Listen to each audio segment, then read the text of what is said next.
إن الحمد لله نحمده ونستعينه ونستغفره ونستهديه ونستنصره ونعوذ بالله من شرور أنفسنا ومن سيئات أعمالنا من يهده الله فلا مضل له ومن يضلله فلا هادي له وأشهد أن لا إله إلا الله وحده لا شريك له وأشهد أن محمدًا عبده ورسوله أما بعد فإن أحسن الحديث كتاب الله وخير الهدي هدي محمد صلى الله عليه وسلم وشر الأمور محدثاتها وكل محدثة بدعة وكل بدعة ضلالة وكل ضلالة في النار اللهم صل على محمد وعلى آل محمد كما صليت على إبراهيم وعلى آل إبراهيم إنك حميد مجيد اللهم بارك على محمد وعلى آل محمد كما باركت على إبراهيم وعلى آل إبراهيم إنك حميد مجيد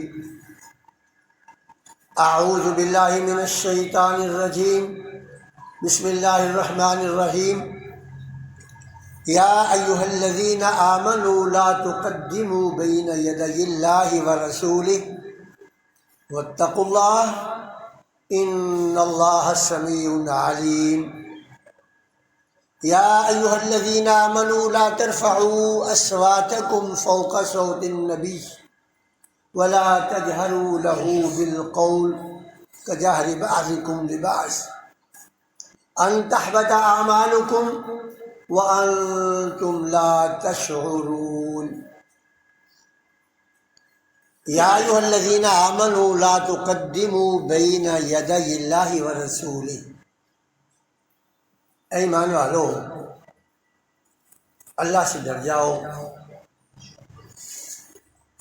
اللہ اور اس کے رسول سے آگے مت بڑھو۔ بلا شبہ اللہ سننے والا ہے اور جاننے والا ہے۔ یا ایھا الذین آمنوا لا ترفعوا اصواتکم فوق صوت النبی، اے ایمان والو اپنی آوازوں کو نبی کی آواز سے بلند مت کرو۔ ولا تجہروا لہ بالقول کجہر بعضکم لبعض، اور تم نبی سے اس طرح اونچی آواز سے مخاطب مت ہو جس طرح تم ایک دوسرے سے مخاطب ہوتے ہو۔ ان تحبط اعمالکم، یہ ایسا جرم ہے کہ تمہارے تمام اچھے اعمال برباد ہو جائیں گے۔ وانتم لا تشعرون، اور تمہیں اس کا احساس تک بھی نہ ہوگا۔ قرآن مجید کی یہ جو ترتیب ہے نا، یہ ترتیب نزولی نہیں ہے۔ ایسا نہیں ہے کہ اسی ترتیب سے قرآن نازل ہوا کہ پہلے سورۃ فاتحہ اور آخر میں سورۃ الناس نازل ہوئی، ایسا نہیں ہے۔ قرآن مجید کی یہ جو ترتیب ہے نا، یہ توقیفی ہے کہ جب کوئی آیت نازل ہوتی تو آپ صلی اللہ علیہ وسلم فرما دیتے جو کاتبین وحی تھے ان سے کہ بھئی آپ اس آیت کو فلاں صورت میں فلاں آیت سے پہلے اور فلاں کے بعد درج کر دو۔ یہ تشریح میں نے اس لیے کی ہے تھوڑی سی، کیونکہ جو اس سے پہلی جو دو صورتیں ہیں نا، سورۃ حجرات سے پہلے والی جو دو صورتیں ہیں، ان دو صورتوں میں جہاد کے مسائل بیان ہوئے ہیں، اور یہ جو صورت ہے سورۃ حجرات، اس صورت میں آداب معاشرت اور اصلاح فرد بیان ہوئی ہے۔ اب ظاہر ہے کہ جو جہاد ہے اس میں جوش کی ضرورت ہے، جوش اور جذبے کی ضرورت ہے، اور جوش اور جذبہ جو ہے اگر اس کے پیچھے اصلاح نفس نہ ہو تو پھر اس کے نقصانات بڑے خطرناک ہوتے ہیں۔ تو یہ ضروری ہے کہ جوش کے ساتھ ساتھ معاشرے کی اصلاح ہو، اور معاشرے کی اصلاح کے لیے ضروری ہے کہ افراد کی ذہن سازی ہو۔ تو میں نے جو شروع میں وضاحت کی وہ اس لیے کی کہ ہو سکتا ہے کسی کے ذہن میں یہ بات آئے بھی فائدہ کیا ہوا، جہاد کی صورتیں پہلے اور آداب معاشرت والی بعد میں آئی۔ تو یہ میں نے اس لیے وضاحت کر دی کہ بھئی یہ کوئی ترتیب جو ہے نا قرآن مجید کی، یہ ترتیب نزولی نہیں ہے، یہ توقیفی ہے۔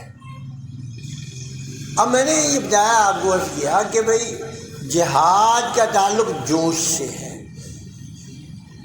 جو لیڈر ہے نا، سپہ سالار جو ہے نا، وہ جوش پیدا کرتا ہے، جذبہ پیدا کرتا ہے قوم کے اندر، اور قوم جب جوش اور جذبہ پیدا ہوتا ہے پھر وہ تن من لٹانے کے لیے تیار ہو جاتے ہیں۔ اب یہ ہے کہ یہ اگر ان افراد کی جنہیں جوش دلایا جا رہا ہے، اگر ان افراد کی ذہن سازی نہ ہو، کردار سازی نہ ہو، ان کی اصلاح نفس نہ ہو، تو پھر معاشرہ اچھا تشکیل نہیں پاتا۔ اگر معاشرہ اچھا نہ ہو تو پھر یہ جوش اور جذبہ جو ہے نا، جوش، پھر یہ بجائے فائدے کے نقصان کا باعث بنتا ہے۔ اب پاکستان میں دیکھ لیں، دور نہیں جاتے ہم، مثال کے طور پر کسی بھی یورپی ملک کے اندر یا کسی غیر مسلم ملک کے اندر اسلامی روایات کے خلاف کوئی کام ہو جاتا ہے، نبی اکرم صلی اللہ علیہ وسلم کی توہین کسی نے کر دی، خاکے شائع کر دے، کسی جگہ پہ معاذ اللہ قرآن کو جلا دیا، اس طرح کا واقعہ رونما ہو جاتا ہے۔ اب اس کے خلاف اظہار کرنا یہ تو واقعی ایمان کی علامت ہے، اس میں کوئی شک نہیں ہونا چاہیے، لیکن چونکہ ہماری افراد سازی نہیں ہے، کردار سازی نہیں ہے، افراد کی ذہن سازی نہیں ہے، افراد کو جوش دلا دیا جاتا ہے، نتیجہ کیا نکلتا ہے؟ نتیجہ یہ نکلتا ہے کہ بجائے اس کے کہ احتجاج کے ذریعے ہم جن قوتوں کو نقصان پہنچانا چاہتے ہیں ان قوتوں کا فائدہ ہو جاتا ہے اور خود ہمارا اپنا نقصان ہو جاتا ہے۔ ہم کیا کرتے دیتے ہیں؟ ہم جو ہے وہ جناب اپنی ہی ملک کی گاڑیاں جلا دیتے ہیں، اپنے ہی ملک کی جو ہے وہ فیکٹریاں جلا دیتے ہیں۔ تو اس لیے جوش اور جذبے کے لیے ضروری ہے کہ افراد سازی ہو، ذہن سازی ہو افراد کی، اور افراد کی اگر ذہن سازی ہوگی تو ایک اچھا معاشرہ تشکیل پائے گا، اور اگر ایک اچھا معاشرہ تشکیل پائے گا تو پھر جوش کے اندر بھی آدمی ہوش میں رہے گا، پھر وہ اپنا نقصان خود اپنے ہاتھ سے نہیں کرے گا۔ اب میں آپ کو ایک مثال دینے لگا ہوں کہ ہمارے پیارے نبی کریم صلی اللہ علیہ وسلم جو تھے نا، انہوں نے پہلے افراد کی ذہن سازی کی، جہاد بہت بعد میں جا کے فرض ہوا ہے، پہلے افراد کی ذہن سازی کی، ایک معاشرہ تشکیل دیا۔ جب معاشرہ تشکیل پا گیا نا، پھر جہاد فرض ہوا، پھر لوگوں میں جوش ابھر آ گیا۔ اب ذہن سازی کیسے کی گئی؟ ذہن سازی اس طرح کی گئی کہ ایک شخص آتا ہے اللہ کے رسول کے پاس، کہتا ہے کہ اللہ کے رسول صلی اللہ علیہ وسلم مجھے آپ ایک ایسا عمل بتائیں کہ جس عمل کرنے کی وجہ سے میں دوزخ سے بچ جاؤں اور جنت میں چلا جاؤں۔ مجھے ایک ایسا عمل بتائیں کہ میں دوزخ سے بچ جاؤں اور جنت میں چلا جاؤں، مجھے ایک ایسا عمل بتا دیجیے۔ نبی اکرم صلی اللہ علیہ وسلم نے کیا فرمایا؟ آپ نے فرمایا لا تغضب، بھائی غصے کو قابو میں رکھنا ہے۔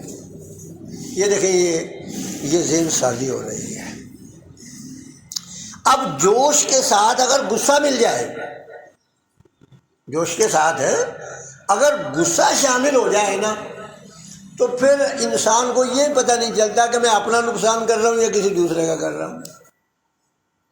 اس نے کہا اللہ کے رسول پھر اور کوئی بتاؤ، آپ نے پھر فرمایا لا تغضب۔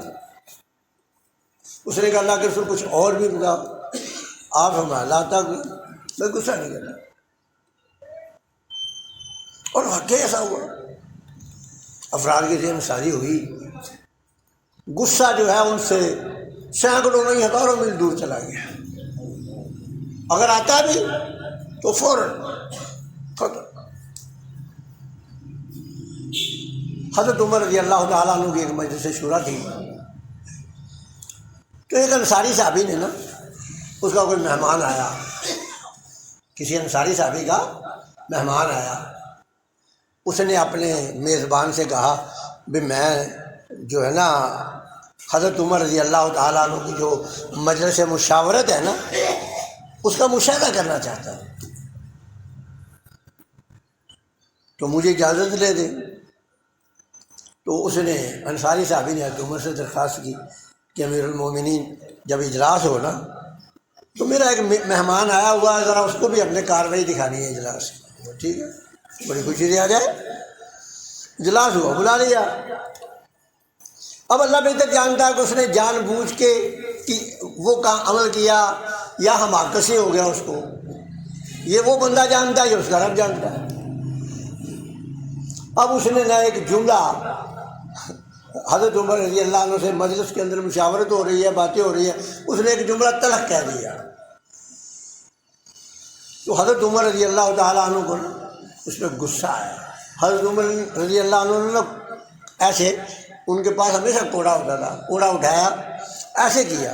جب ایسے کیا نا، تو وہ انصاری صحابی جس کا وہ مہمان تھا نا، اس نے آج پڑھی والکاظمین الغیظ والعافین عن الناس، بھی اللہ کے جو مومن بندے ہیں نا، وہ لوگوں کی غلطیاں معاف کر دیتے ہیں اور غصہ پی جاتے ہیں۔ تو حضرت عمر رضی اللہ عنہ کو کوڑا ایسے تھا نا، وہ وہیں سے ہاتھ ایسے ہو گئے، ایسے سنتے ہی والکاظمین الغیظ والعافین عن الناس، یہ ہے کردار سازی۔ تو جہاد کی آیات کے ساتھ ساتھ اللہ رب العزت نے آداب معاشرت اور کردار سازی کا بھی سبق دیا ہے۔ اور یہ بات یاد رکھ لیں، یہ جو صورت ہے نا آج ہم جس کی تفسیر شروع کر رہے ہیں، یہ صورت اصل میں ہمیں منہج نبوی بتا رہی ہے کہ منہج نبوی کیا ہے۔ تو اس سے پہلے میں آپ کو اس بات کی وضاحت کر دوں کہ یہ اہل حدیث جو ہے نا، یہ کوئی فرقہ نہیں ہے، یہ کوئی مسلک یا فرقہ نہیں ہے، یہ اصل میں ایک اصلاحی تحریک ہے۔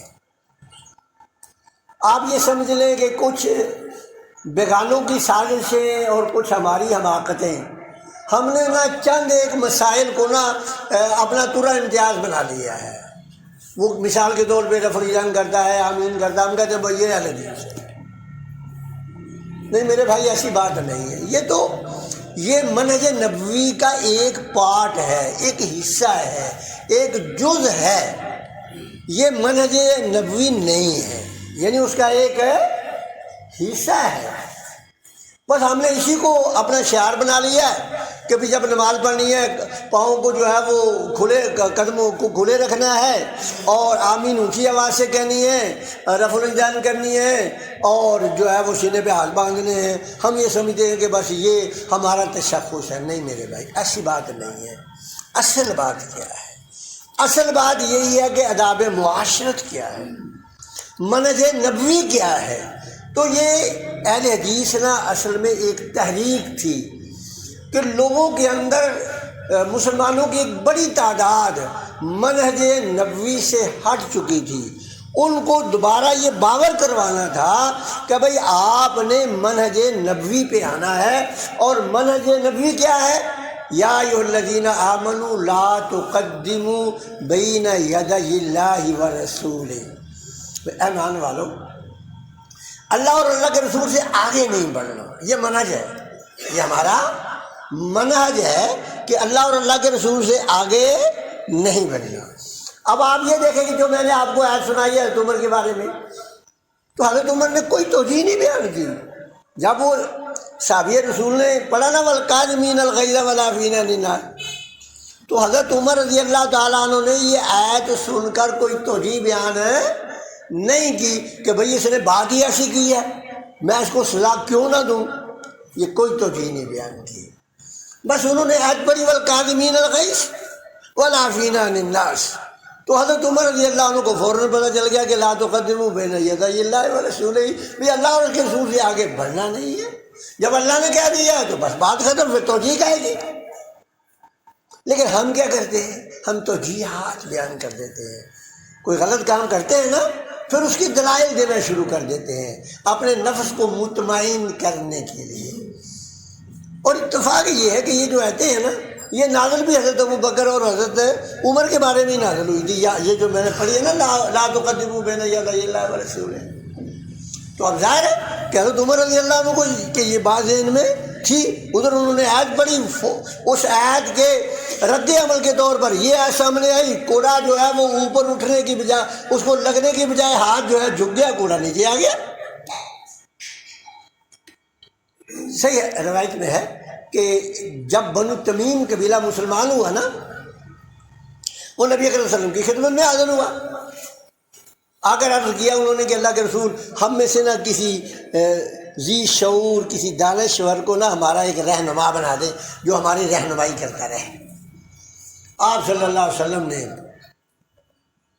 صحابہ کو طلب کیا بھئی کوئی رائے دیں، مشورہ دیں بھی کس کو بنایا جائے۔ حضرت ابوبکر صدیق رضی اللہ تعالیٰ عنہ کہا بھئی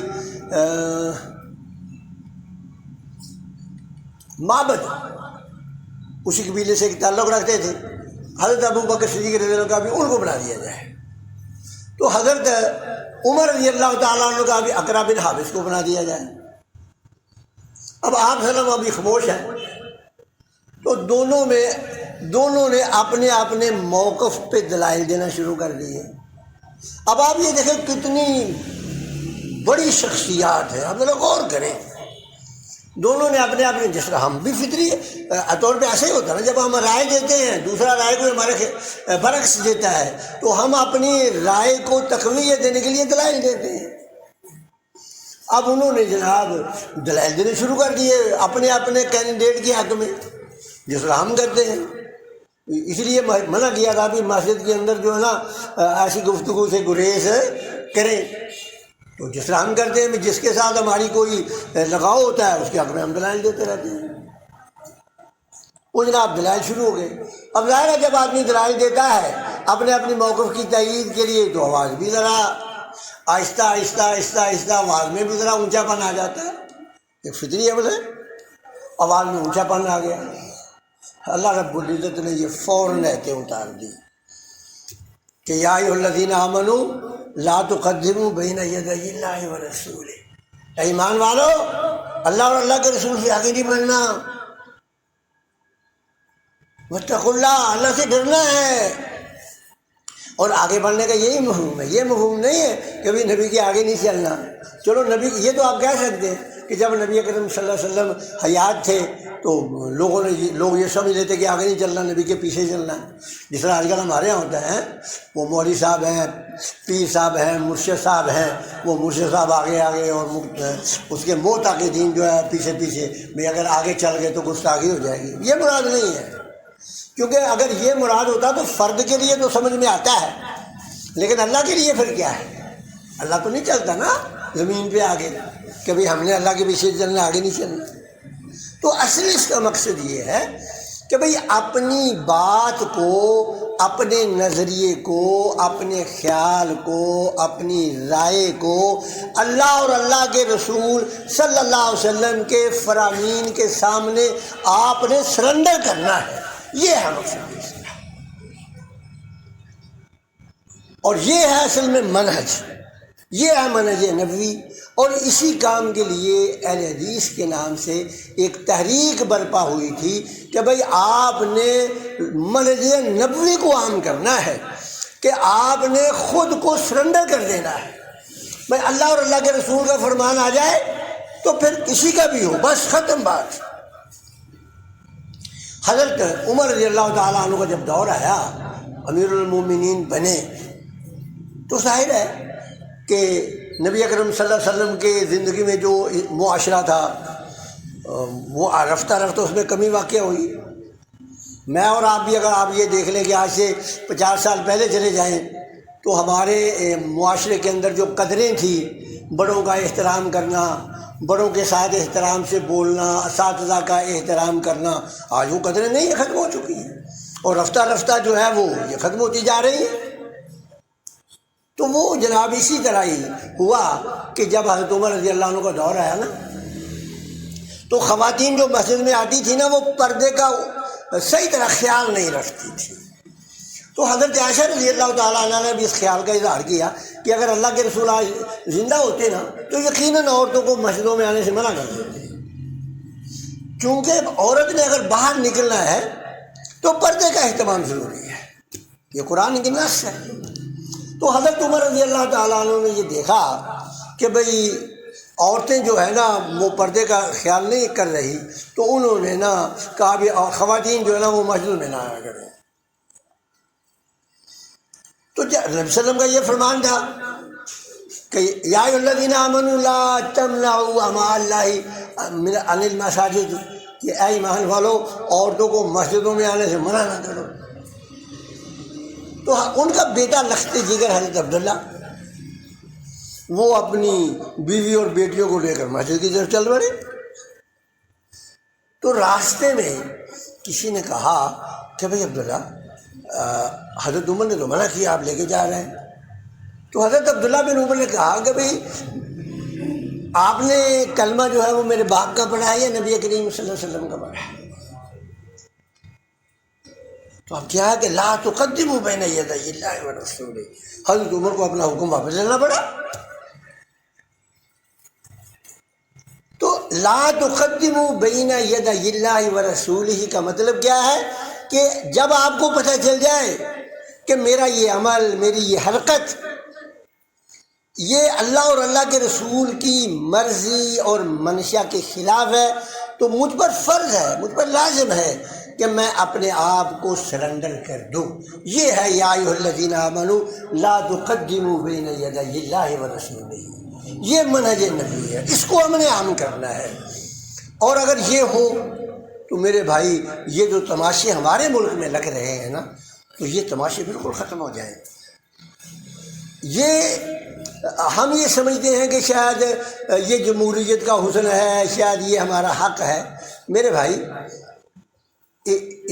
ٹھیک ہے احتجاج آپ کا حق ہے، لیکن لوگوں کی گاڑیوں کو جلانا تو آپ کا حق نہیں ہے نا، راستے بند کرنا تو آپ کا حق نہیں ہے نا.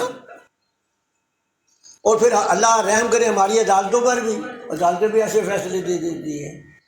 یہ بات یاد رکھیں، طریق جو ہے نا، راستہ، آپ کسی صورت بھی راستے کو بند نہیں کر سکتے. کہتے ہیں لو جی احتجاج فرد کا بنیادی حق ہے، وہ ٹھیک ہے حق ہے، لیکن راستے پہ جو گزرنے والے ہیں وہ افراد نہیں ہیں، ان کا نہیں بنیادی حق یہ کہ وہ راستے سے گزرے. آپ ان کا حق چھین کر دوسروں کو دے گئے. آپ نے فرمایا اتقوا الطریق، بھائی راستہ نہیں بند کرنا، بیٹھنا ہی نہیں ہے راستے پہ. یعنی ایک تو ہوتا ہے راستہ بالکل بند کر دینا، ایک ہے بالکل نہیں بند کیا، ایسے ہی سائڈ پہ بیٹھ گئے. آپ نے اس سے بھی منع کر دیا. صحابہ نے کہا اللہ کے رسول صلی اللہ علیہ وسلم ہماری مجبوری ہے کہ ہم نے بیٹھ کے چونکہ گھر چھوٹے چھوٹے جو اس دور میں مشاورت کرنی ہوتی ہے، تو آپ نے فرمایا پھر راستے کو اس کا حق دو. پھر کیا کرو؟ راستے کو اس کا حق دو. صحابہ نے کہا اللہ کے رسول صلی اللہ علیہ وسلم راستے کا حق کیا ہے؟ آپ نے فرمایا نگاہوں کو نیچے رکھنا ہے. نگاہوں کو نیچے رکھنا ہے، یہ راستے کا حق ہے. اور کیا کرنا ہے؟ اور یہ کرنا ہے کہ جو راستے پہ چلنے والے ہیں نا ان کو رہنمائی کرنی ہے. اگر کوئی آپ سے کھڑا ہو کر پوچھتا ہے نا میں نے فلاں جگہ پہ جانا ہے تو آپ نے اس کی رہنمائی بھی کرنی ہے. یہ نہیں اس کو آپ نے جھڑک نہیں دینا، جا ہم تو فلاں مشورہ کر رہے تھے، تو نے کیا درمیان کے اندر لچ تل دیا ہے. نہیں، اس کی ہم نے رہنمائی کرنی، یہ راستے کا حق ہے. تو مقصد بتانے کا یہ ہے کہ اللہ تعالیٰ نے ہمیں ایک ضابطہ دیا ہے کہ لا تقدموا بین یدی اللہ ورسولہ، کہ اے لوگو جو ایمان لائے ہو تم پر لازم ہے کہ اللہ اور اللہ کے رسول سے آگے نہیں بڑھنا. واتقوا اللہ، اور اللہ سے ڈرتے رہنا ہے. ان اللہ سمیع علیم، بے شک اللہ سننے والا جاننے والا ہے. اور دوسری بات کیا بتائی کہ یا ایھا الذین آمنوا لا ترفعوا اصواتکم فوق صوت النبی. صرف ایک بات بتا کے ختم کروں گا، باقی انشاءاللہ اگلے جمعے. تو اے ایمان والو، نبی صلی اللہ علیہ وسلم کی آواز سے یا ان کی محفل کے اندر اپنی آواز کو بلند نہیں کرنا. یعنی مقصد آداب کیا بتایا گیا کہ بھئی چیخ کر نہیں بولنا ایسے ہی. ظاہر ہے اصل مقصد کیا ہے؟ چیخ کر نہیں بولنا. تو اب صحیح ہے کہ ماحولیاتی آواز بھی ایک ماحولیاتی آلودگی ہے. تو ہم کیا کرتے ہیں؟ تھوڑی سی بات ہو جو چیخ کے بولنا شروع کر دیتے ہیں. ہم یہ سمجھتے ہیں کہ چیخ کر بولنے سے آدمی غالب آ جاتا ہے، اور ہے بھی ایسا ہی. تو چیخ کر نہیں بولنا، آواز کو مناسب رکھنا ہے. اب مثال کے طور پہ مجھے نہ پتہ چل رہا ہے کہ میرے سامنے اتنے کے بندے بیٹھے ہیں، مجھے اتنی کی آواز رکھنی چاہیے جتنی کہ میرے مخاطبین تک میری آواز پہنچ جائے. ایسے نہیں ہے کہ خواہ میں لال پیلا ہو جاؤں اور بالکل زور لگا کر کے بولنا شروع کر دوں. اب جو بات اصل آپ کو بتانا چاہتا ہوں وہ یہ ہے، ایک صحابی کی آواز نا فطری اونچی تھی، فطری طور پہ بلند تھی. جب اس نے یہ قرآن کی آیت سنی نا، اس نے مسجد آنا بند کر دیا. یہ ہے منہج نبوی. 2-4 دن رسول اللہ نے دیکھا کہ وہ مسجد میں نظر نہیں آ رہا. آپ نے پوچھا صحابہ سے جو اس کے اڑوس پڑوس میں رہتے تھے، بھائی فلاں آدمی مسجد کیوں نہیں آ رہا؟ ایک نے کہا اللہ کے رسول وہ بیچارہ گھر میں بیٹھا روتا رہتا ہے. اب کیوں؟ فرمایا کہ یہ قرآن کی آیت آ گئی ہے نا کہ لا ترفعوا اصواتکم فوق صوت النبی، نبی کی آواز سے کے سامنے اپنی آواز کو پست رکھنا ہے. اس کا مطلب یہ کہ بزرگوں کے سامنے بھی اگر آپ بزرگوں کے مجلس میں بیٹھے ہیں نا، ان سے آپ نے اپنی آواز کو پست رکھنا ہے. یہ میری نوجوان نسل سے نصیحت ہے. ہمارے نوجوان نسل جو ہے نا، بزرگ بیٹھے ہوتے ہیں تو ذرا زیادہ زور کے بولتے ہیں. بتانا یہ چاہتے ہیں کہ ہماری عقل جو ہے نا آپ سے زیادہ کام کر رہی ہے، آپ دقیانوسی ہے، پرانے وقت کے لوگ ہیں، آپ کو کیا پتہ. تو آپ سے سمجھا کہ کیوں رو رہا ہے؟ بلایا اس کو، آ گیا. اس نے کہا اللہ کے رسول میری آواز فطری طور پر آپ سے اونچی ہے اور میں اس لیے رو رہا ہوں کہ کہیں ایسا نہیں ہو کہ میں زور سے بولوں میرے اعمال ضائع ہو جائے. آپ نے فرمایا یہ تیرے لیے نہیں ہے. تو پتہ کیا چلا منہج کیا ہے؟ منہج یہ ہے کہ آپ سب کا یہ منہج ہونا چاہیے کہ جہاں اللہ اور اللہ کے رسول کی بات آئی اپنے آپ کو سرنڈر کرتے ہیں. اللہ سے دعا ہے کہ اللہ مجھے بھی توفیق دے اور آپ کو بھی. وآخر دعوانا الحمدللہ.